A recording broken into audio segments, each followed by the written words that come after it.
reason why I say these two specifically is because pull-up is used in everything you do in ballet, whether you be standing, walking, turning, jumping, or sitting. Believe it or not, I am engaged, my core is engaged, and I am pulling up as I'm sitting here talking to you.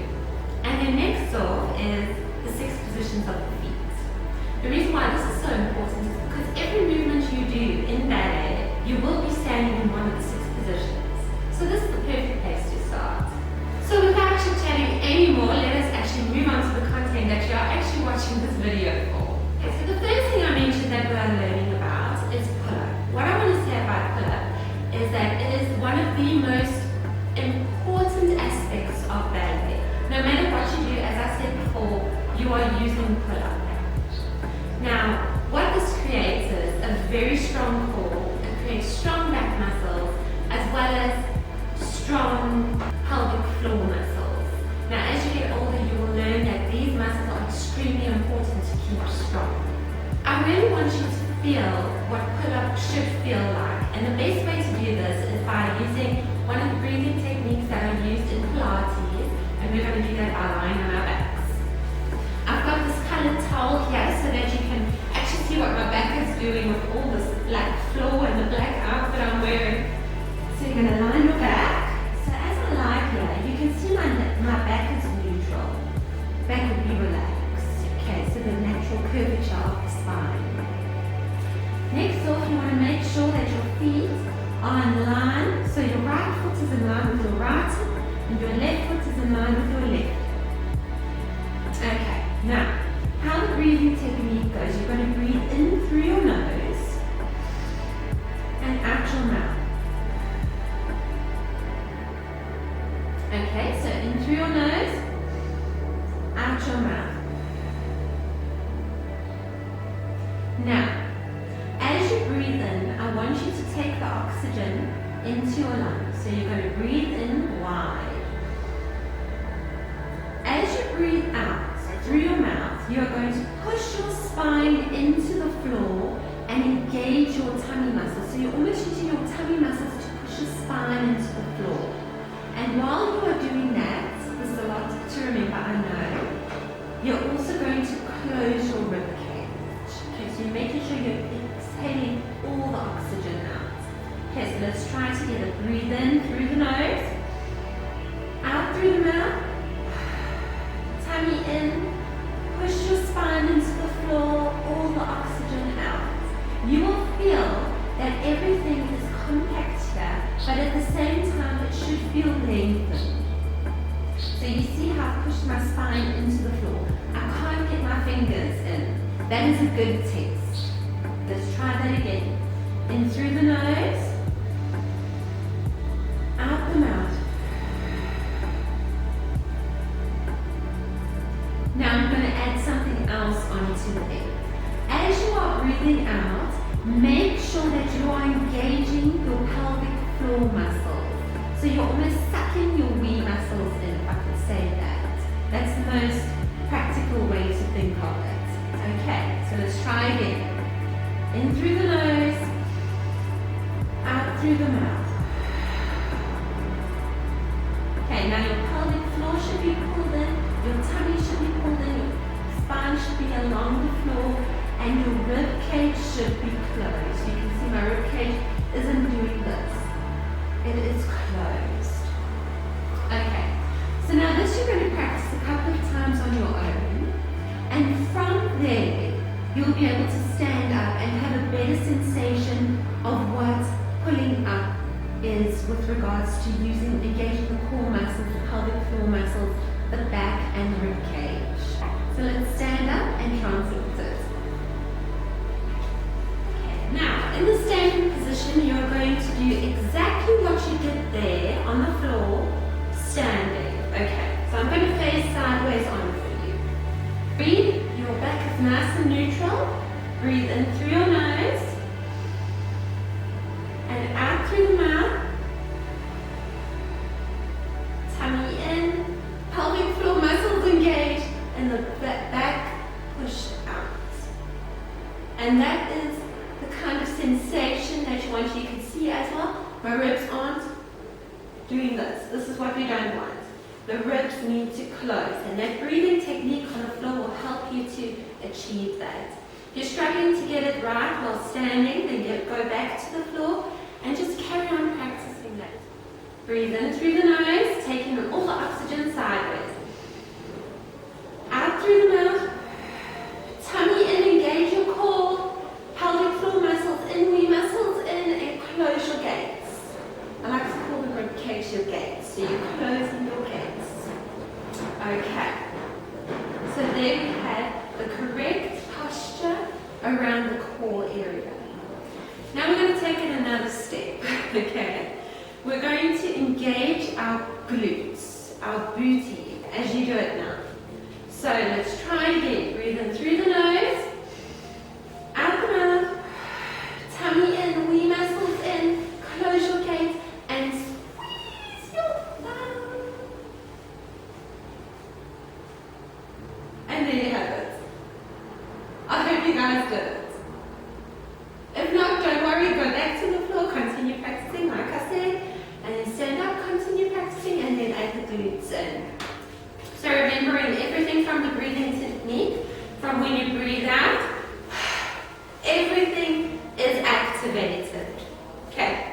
Now for pull-up, I want you to imagine that there's like a pushing and pulling happening from this area here. You are pushing energy down through the legs, through the ball of the foot, into the floor.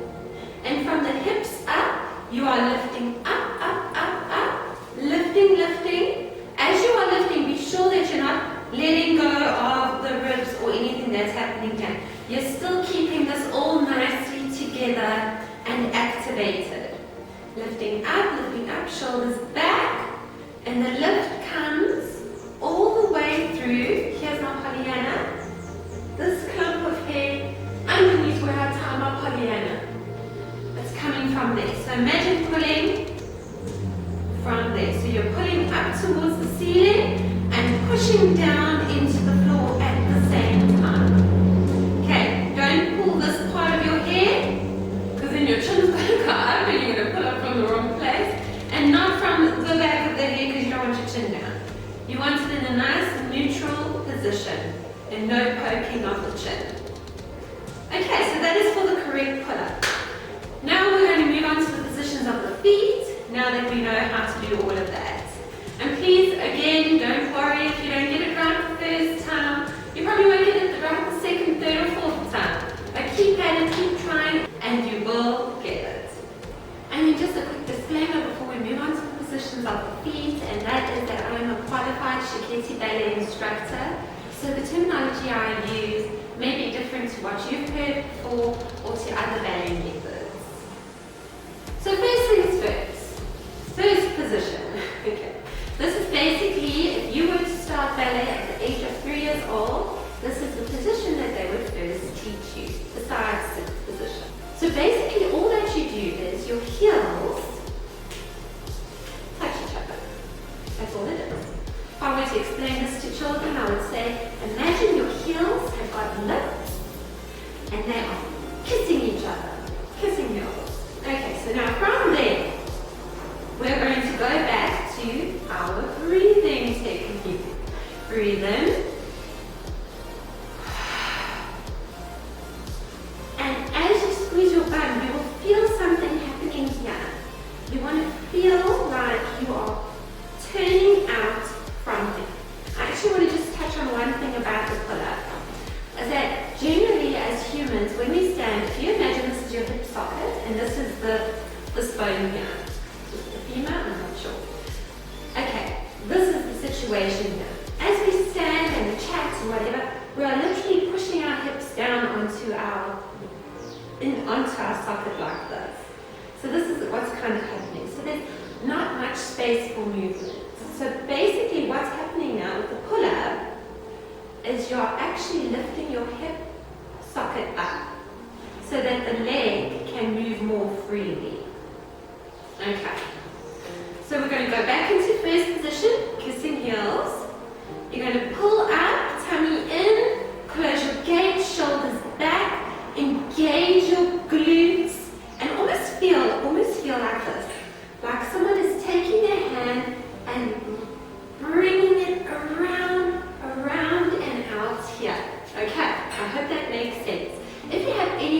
questions, please leave the comments in the comment section. I will be there answering questions. So first position, kissing heels, tummy in, glutes engaged, turning out from the hip sockets, bringing this muscle around here. Now something very important, no matter what position of the feet we stand in, is you want to always ensure that your toes are in line with your knee. So if my knees are facing here, if this is the most my turnout will go at this stage, I'm not going to turn my feet out like this, because I'm actually going to cause damage to the muscles inside the knee. So if you have got your turnouts just here, where your knees are here, then keep your turnout in your feet the same. I would rather you do that now and build the strength here first, than to go ahead and push here and cause damage to the knees. So wherever your knees are in line with your toes, and that goes for every single one of these positions that I'm going to teach you, your knees must always be in line with your toes. So we have first position over here. This stays throughout. This whole breathing technique I taught you of keeping your glutes engaged, your pelvic floor muscles engaged, your abdomen engaged, your shoulders back, and also your chin up. Another one to add on. That does not go ever, okay? So you'll find in the beginning now especially, you'll keep on forgetting things, and don't feel bad about it, don't beat yourself up, it's completely natural. All you need to do is just go back to start the basics and just do the breathing technique again. Remember what all the points were and try to bring that through to the other work that you are doing. The next position is obviously second position. You're keeping this all in place and you point to the side. Now if you're keeping that turn out by keeping the glutes down and this wraparound motion here, your heel should naturally be forward. If you find that your heel is going back like this, it probably means you've relaxed the glute. Okay, so just engage that glute again so that we can get that heel turned out. You're going to basically lower your foot to where it points. So I don't want you to point here and then lower there. Okay, or to point here and then lower there. You point, and where your toes are, they stay. And that is your second position. Again, with the turnout happening here, making sure that your toes are in line with your knees. Next position is obviously the third position. So you're going to point to the side. Remember, engaging your glutes, tummy in, all of that's still happening. And you're going to close your foot. Basically, your heel needs to be in line with where the height of your arch is. So the height of my arch is here. So that is where your heel should end up for third position. Now please remember as well again that your toes are in line with your knees. Okay, so that is third position. Remember, all of this still happening throughout. Okay, you are going to be strong, ladies. You are going to be strong. So next position is fourth position. You're going to point your toe in front of you. Again, keeping that glute activated and trying to get the heel looking up to the roof. You don't want it to look down at the floor like this. I want to explain this to little children. Sorry to say this, but it just makes sense to see it in picture form. If there was a fairy living on your heel here, and you were to point your foot like this, there's a nice place for your fairy to sit. But if you do this, your fairy's going to fall and hurt itself. Okay, so keep your heel nicely up, pointed to the ceiling. You're going to point in front of you. So you're going to make sure that your toe is pointing in line with your belly button here. From there, you're going to lower the heel. So this would be a fourth cross-leg position, or fourth cross. Same thing, glutes engaged, wrap around, lift up, tummy in. Okay. From there, we have fifth position. So you're going to point, and now you're going to close basically where your, if you know anyone who's got a bunion or whatever, that's basically this bone here. Your heel is going to close on here. Now there are some people that overcross, but I feel especially for beginners that this is not a good idea. And then sixth position of the feet, basically feet parallel, and it is the most basic position of So you're going to stand with your feet together, just like so. Remember, all these rules still apply. And an easy way to know whether your knees are in line with your toes is to bend your knees. If your knees bend like this, you know you've let go of your glutes and that your knees aren't in the right place. You want to bend your knees, activating your glutes, making sure that they are separated. So let's quickly go through all those positions one more time. First position, second position, third position, let's do fourth croisé, fifth position, and then sixth position. Okay, now something that is very important that I didn't mention before we started the positions of the feet is the rolling of the ankles. So what that is you've got two arches. Now if you drop your ankles like this, you're actually closing the arch. There's no arch there anymore. What you need to do is you need to lift your ankles up. Lift your ankles up off the floor, almost like you're creating a mouse hole here. Now when doing this, you want to also make sure that your weight is displaced evenly through the foot. So basically your weight needs to be on this bone here by your big toe, over here, and your heel. So in essence, there's more weight on the ball of your foot than there is on the heel. So that is very important for all of the positions to not have rolling ankles, because you are going to hurt yourself if you roll your ankles and you're going to strengthen the wrong muscle, which is something we definitely do not want. So there you have it. You have learned pull-up as well as the 6 positions of the feet. Now please remember to go back and really practice that floor exercise of that breathing technique so you can really execute that movement correctly and that posture correctly when you're standing. Okay, but I hope you guys enjoyed that. If you did, please give me a thumbs up and don't forget to subscribe, and I will see you in the next video. We will be talking about pliés, the very first basic movement in dog.